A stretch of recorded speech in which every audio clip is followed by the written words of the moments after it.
Hello everyone, discuss करने वाले हैं एक बहुत अच्छे प्रॉब्लम एरोडोब्जी का है।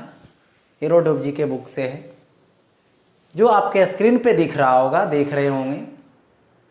इस सवाल को पढ़ते हैं और इसके अकॉर्डिंग जो फिगर है उसको ड्रा करते हैं और तब इसको सॉल्व किया जाएगा। ओके, तो देखेंगे a thin half ring of radius r is equal to दे रखा है आपको। यहाँ पे देखिए r इज इक्वल टू कितना गिवन है, 20 सेंटीमीटर गिवन है, यानी 0.2 मीटर गिवन है।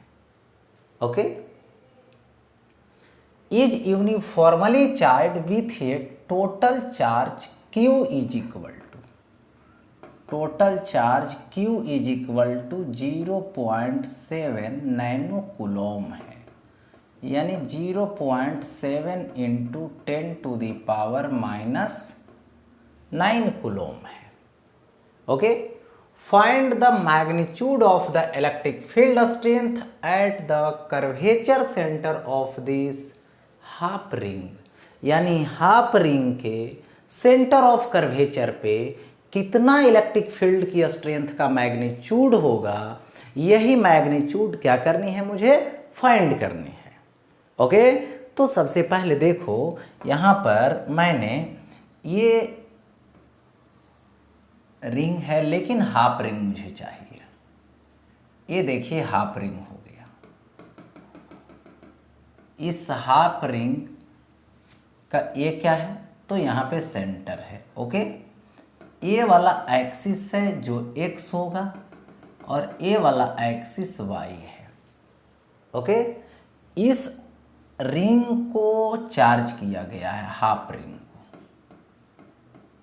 टोटल चार्ज इसकी कितनी है, तो q है, और इस सेंटर पे मुझे निकालनी है इलेक्ट्रिक फील्ड, इसकी रेडियस r है। ओके, तो यहां पर देखो ये जो रिंग है पॉइंट से बना हुआ है, पॉइंट बाई पॉइंट से, और किसी पॉइंट चार्ज से इलेक्ट्रिक फील्ड हम लोग जानते हैं क्या होता है। किसी पॉइंट चार्ज को लेते हैं तो इलेक्ट्रिक फील्ड r डिस्टेंस पे E is equal to 1/4 pi epsilon naught q by are square, या नहीं तो k q by are square. k का वैल्यू 1/4 पाई एप्सिलॉन नोट होता है, ऐसा। लेकिन ये हाफ रिंग है तो डायरेक्ट वे में इसका फॉर्मूला नहीं, सॉल्व करना पड़ेगा इसको। किसके अकॉर्डिंग, तो पॉइंट बाई पॉइंट के अकॉर्डिंग। एक कंडीशन। दूसरी कंडीशन, यदि ये प्लस होता है तो फील्ड आउटसाइड, ये यदि निगेटिव होगा तो फील्ड इनसाइड, मतलब इस चार्ज के साइड में आएगा। ओके, तो यहाँ पर देखिए स्टार्ट करते हैं। एक छोटा सा पार्ट कट करते हैं, इसमें एक छोटा सा ये पार्ट कट किए, जिसका चार्ज क्या है, dq है। कितना एंगल बना रखा है, तो मतलब थीटा बना रखा है, और ये वाला पार्ट यहाँ पे क्या बना रखा है, तो d थीटा बना रखा है। ये dq जो चार्ज है वो इलेक्ट्रिक फील्ड इस डायरेक्शन में देगी, जो कितना देगी, de देगी। ये छोटा पार्ट है, छोटा फील्ड देगा। अब देखो ये थीटा है तो ये थीटा होगा। ओके, और देखो ये डी। अब यहाँ पर डिस्कस करते हैं कि ये जो डी आया इस सेंटर पे वो कौन दिया, डी क्यू दिया। और ये डी क्यू जो है कहीं भी कट कर सकते हैं, यहाँ से लेकर के इस एंड तक कट कर सकते हैं।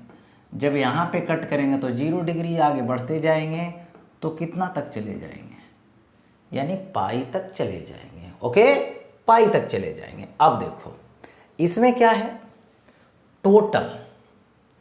टोटल चार्ज क्यू है, बट मुझे डी क्यू चाहिए। कितना एंगल का चाहिए, डी थीटा एंगल का चाहिए। तो ऐसा कर सकते हैं, यहाँ पे देखिए ये पाई एंगल में कितना चार्ज है, क्यू है, तो 1 में कितना आएगा, तो क्यू बाई पाई आएगा। तो डी थीटा में कितना आएगा, Q by pi into d theta आएगा। ओके, तो डी थीटा में जो चार्ज होगा वो डी क्यू होगा, वो क्यू बाई पाई इंटू क्या आएगा, डी थीटा आएगा। ओके, अब देखिए यहाँ पे डी ई निकाल सकते हैं, तो D E is equal to 1, देखिए पॉइंट चार्ज से, ठीक है, तो ये पॉइंट चार्ज से क्या आएगा, D E is equal to K, और ये डी क्यू बाई क्या आएगा, आर स्क्वायर आएगा, रेडियस।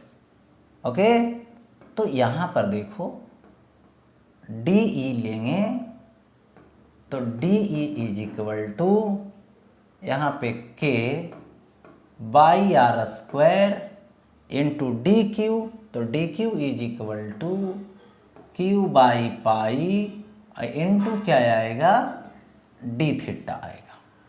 ओके, अब देखो इस पॉइंट पे इसके लिए वर्क करता हूँ, तो इस पॉइंट पे देखो ये वाला एक्सिस एक्स वाई वाला टर्म में जाएगा, ऐसे एक्स, इधर की इलेक्ट्रिक फील्ड ले लो, इधर तो डी ई हो जाएगा। ओके, ये वाला एंगल थीटा है, तो इसके साथ एंगल नहीं बना रहा है, तो ये क्या होगा, डी ई साइन थीटा होगा। इसके साथ एंगल बना रहा है, तो ये कितना होगा, डी ई कॉस थीटा होगा। अब देखो ये छोटा पार्ट के लिए कंपोनेंट है, तो अब यहाँ पर क्या करोगे, सबसे पहले ई एक्स लोगे, तो ई एक्स क्या होगा, इस छोटे पार्ट का इंटीग्रेशन करना पड़ेगा, क्योंकि इंटीग्रेट करेंगे तब ना बड़ा होगा। तो डी ई कॉस थीटा को मैंने इंटीग्रेट कर दिया। देखो यहाँ पे डी, तो डी का वैल्यू फाइंड कर चुके हैं, k by are square q by pi into d theta. Okay, तो ये आ जाएगा k by are square into q by pi into d theta into cos theta. इसमें जो कांस्टेंट है बाहर कर लेता हूँ, के क्यू बाहर हो गया बाई पाई आर स्क्वायर, और एक कॉस थीटा डी थीटा, और इसमें देखो लोअर लिमिट कितना है 0, अपर लिमिट कितना है पाई, क्योंकि डी क्यू जो कट किए लास्टली यहाँ पे कट कर सकते हैं, या इधर में लास्टली यहाँ पे कट कर सकते हैं। तो जब यहाँ पे कट कर सकते हैं तो डिक्रीज करके 0 डिग्री हो जाएगा, और वही ये साइड कट करेंगे तो इंक्रीज करके पाई हो जाएगा। यानी यहाँ पर देखा जाए तो कंडीशन यहाँ पे आ गया कि इसको इंटीग्रेट करने चला तो 0 डिग्री से कहाँ तक इंटीग्रेट करनी है, पाई तक इंटीग्रेट करनी है। ओके, अब देखो तो यहाँ पर ई एक्स ले लो, तो ई एक्स हो जाएगा, तो E x is equal to क्या होगी, देखो तो E x is equal to हो जाएगा यहाँ से k Q by pi are square, और यहाँ से कॉस थीटा है, तो कॉस थीटा का इंटीग्रेशन साइन थीटा होती है, साइन थीटा 0 डिग्री से पाई, तो E x is equal to k Q by pi are square, और ए होगा sine pi minus sine 0 degree, तो साइन पाई 0 साइन 0 0 कैंसिल 0, तो ओवरऑल वैल्यू क्या होगा 0। यानी एक्स एक्सिस के साइड में इलेक्ट्रिक फील्ड क्या आ रहा है, 0 आ रहा है, एक्स एक्सिस के डायरेक्शन में इलेक्ट्रिक फील्ड 0 आ रहा है। ओके, अब देखो वाई एक्सिस के साइड में चलता हूँ, तो वाई एक्सिस में आएगा ई वाई, इसको इंटीग्रेट करना पड़ेगा, डी ई साइन थीटा है वाई एक्सिस में, डी साइन थीटा है, तो जब इंटीग्रेट किया तो फाइनली कंडीशन यही पहुंचेगा, जब इसको किया तो कॉस वाला आया, यानी कॉस वाला आया, वैल्यू पुट करते जाएंगे तो लास्ट में यही आ जाएगा। फिर से देखो तो k Q by pi are square out कर दीजिए और ये sine theta d theta 0 degree से पाई तक होगा। तो k by pi are square आएगा, साइन का इंटीग्रेशन माइनस कॉस थीटा होगा 0 डिग्री टू पाई। हो गया ऐसा। अब यहां से माइनस दे दिए तो k Q by pi are square. अब देखो ये क्या होगा, कॉस थीटा होगा 0 डिग्री टू पाई, दे दिया गया ऐसा। अब यहाँ पर देखिए E Y is equal to minus K Q by pi are square. अब देखिए कॉस यहाँ पे क्या आएगा, पाई, माइनस कॉस क्या आएगा 0 डिग्री। ओके, तो ये आ जाएगा k Q by pi are square. ये -1, ये देखो माइनस रहेगा, -1 -1, कॉस पाई -1 माइनस और कॉस 0 1, तो ये -2 हो जाएगा। तो ये आ जाएगा k by pi are square into 2Q आ जाएगा। ओके, ज़्यादा करोगे तो सॉल्व करोगे इसको, तो ऐसे रहने दो। ये क्या आ गया, ई वाई, ठीक है, ई वाई दे दिया गया। ओके, यहाँ तक तो आ गया E Y is equal to, देखो यहाँ पे आ गया कितना, इतना रहने दो, नहीं तो के का वैल्यू पुट कर दो 1/4 pi epsilon naught into pi are square into 2Q। तो अब देखो यहाँ पे ऐसे लिख सकता हूँ, देखिए ये क्या आएगा, ई वाई आएगा, यहाँ से 2 से 2 कैंसिल कर दो, तो ये आ जाएगा 1/2 pi square epsilon naught Q by are square. Net field लेंगे तो नेट फील्ड क्या आएगा, ई वाई आएगा। क्यों, क्योंकि एक्स एक्सिस में तो है ही नहीं, ओनली वाई एक्सिस में है। ओके, तो ओनली वाई एक्सिस में, तो सेंटर पर ई नेट 1/2 पाई और ये क्या आएगा, square epsilon naught Q by are square. ये आया, बट यहाँ पे चार्ज का अमाउंट गिवन है, चार्ज का अमाउंट गिवन है। तो ऐसा करते हैं, देखिए सबसे पहले ई वाई ही है, तो यहाँ से ई नेट का वैल्यू निकालो, तो ये आ जाएगा। देखिए के का वैल्यू इसी को सॉल्व किए हैं, यहाँ पे लाए हैं सॉल्व करके, ठीक है।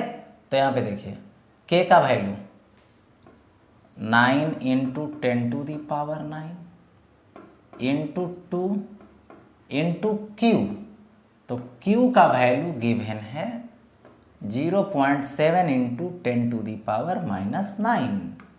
देखो 0.7 इंटू 10⁻⁹ बाई, अब देखो क्या है, पाई का value 22/7 into r square, into क्या है आर स्क्वायर, तो आर स्क्वायर आर की वैल्यू 0.2 है। अब इसको स्क्वायर करोगे तो 0.2 इंटू 0.2 देना पड़ेगा। ओके, अब देखिए इसी तरीके से यहाँ पर डिस्कस अब करता हूँ।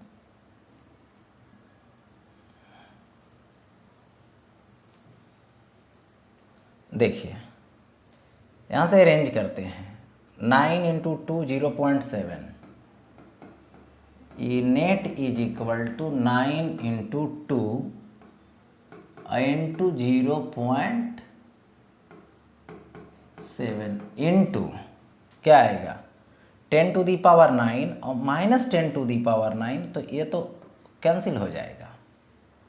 हो गया ऐसा, तो ये तो वैल्यू रहा ही नहीं। अब बाई यहाँ से देखिए 7 ऊपर लेकर चले जाइए, ठीक है, और बाई क्या आ जाएगा 22, 0.2 इंटू 0.2, पॉइंट से 7 कैंसिल आउट हो जाएगा, ओके, और ए पॉइंट से A10 ऊपर चला जाएगा, ठीक है। अब देखो इसको क्या करेंगे, तो यहाँ पर A2 से A2 कैंसिल, ठीक है, 2 से 2 कैंसिल हो गया। अब देखिए 9 और इंटू 49 इंटू 10 और बाई ए आएगा 44। इन सभी को मल्टीप्लाई करके डिवाइड कर लीजिए, ये आ जाएगा इलेक्ट्रिक फील्ड, यानी वैल्यू पुट कर देंगे तो इलेक्ट्रिक फील्ड आ जाएगा, ओके। तो ये रहा यहाँ पर इसका सोल्व कंडीशन यानी सोल्यूशन।